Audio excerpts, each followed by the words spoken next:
Hello दोस्तों, स्वागत है आपका मेरे यूट्यूब चैनल पर। तो पिछली वीडियो में हमने कालीबंगा सभ्यता के बारे में पूरी तरह से अध्ययन कर लिया था और आज हम उसके आगे अध्ययन करेंगे। तो आज हम अध्ययन करेंगे चनहूदड़ों के बारे में, जो कि सिंधु सभ्यता का एक महत्वपूर्ण स्थल है। तो चनहूदड़ों की खोज की थी सन 1931 में आर.सी. मजूमदार जी ने सन 1931 में चनहूदड़ों की खोज की थी और इसका उत्खनन कार्य यानी इसकी खुदाई की थी सन 1935 में अर्नेस्ट मैके ने इसकी खुदाई की थी।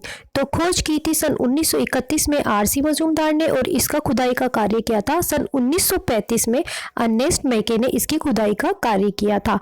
और यह जो सभ्यता है यह कहाँ पर स्थित है? तो यह पाकिस्तान में स्थित है। वर्तमान पाकिस्तान में चनहूदड़ों सभ्यता स्थित है। अब इसकी सबसे इम्पोर्टेंट बात क्या है?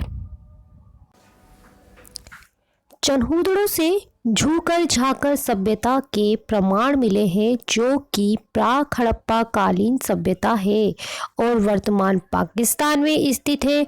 खोज 1931 में एन.सी. मजूमदार ने की थी और इसके उत्खनन का कार्य सन 1935 में अर्नेस्ट मैके ने किया था। तो एग्जाम की दृष्टि से सभी प्रश्न बहुत ही महत्वपूर्ण है।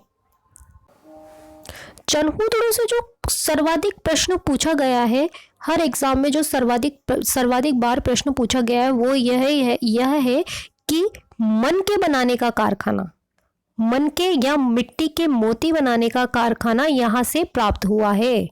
यानी इससे यह पता चलता है कि चनहूदड़ों जो था यहाँ पर यह एक औद्योगिक स्थल था, क्योंकि यहाँ पर कारखाना प्राप्त हुआ है और मन के यानी मिट्टी के मोती बनाने का कारखाना यहाँ से प्राप्त हुआ है। तो जिससे यह पता चलता है कि चनहूदड़ों एक औद्योगिक स्थल था। और यह जो प्रश्न है यह एग्जाम की दृष्टि से बहुत ज़्यादा महत्वपूर्ण प्रश्न है। एक और महत्वपूर्ण प्रश्न जो चनहूदड़ों से सर्वाधिक बार पूछा जा चुका है वह यह है कि चनहूदड़ों से एक भी दुर्ग के प्रमाण नहीं मिले हैं। केवल एकमात्र चनहूदड़ों ऐसा स्थल है जहां से दुर्ग के प्रमाण नहीं मिले हैं, बाकी सब जगह से दुर्ग के प्रमाण मिले हैं। तो एक तो मिट्टी के मोती बनाने का कारखाना यानी यह एक औद्योगिक स्थल था, और दूसरा यह कि यहाँ से दुर्ग के प्रमाण नहीं मिले हैं। तो एग्जाम की दृष्टि से बहुत ही महत्वपूर्ण बिंदु है और चनहूदड़ों से सर्वाधिक बार प्रश्न यहीं से ही पूछ लिए जाते हैं।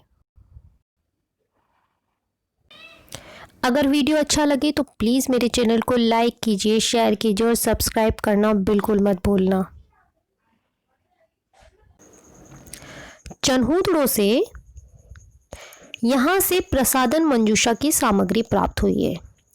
इससे पहले प्रसादन मंजूषा की सामग्री हमें कहाँ से प्राप्त हुई थी? हम पिछली वीडियो में पढ़ चुके हैं कि हड़प्पा से हमें प्रसादन मंजूषा की सामग्री प्राप्त हुई थी और हड़प्पा के बाद प्रसादन मंजूषा की सामग्री हमें चनहूदड़ों से प्राप्त हुई है। अब प्रसादन मंजूषा की सामग्री किसे कहते हैं? प्रसादन मंजूषा का अर्थ होता है सजने संवरने के श्रृंगार की सामग्री, ठीक है। और इसमें हमें क्या क्या प्राप्त हुआ है? इसमें प्राप्त हुआ है कांच, कंगा, लिपस्टिक इत्यादि यहाँ पर प्रसादन मंजूषा की सामग्री प्राप्त हुई है।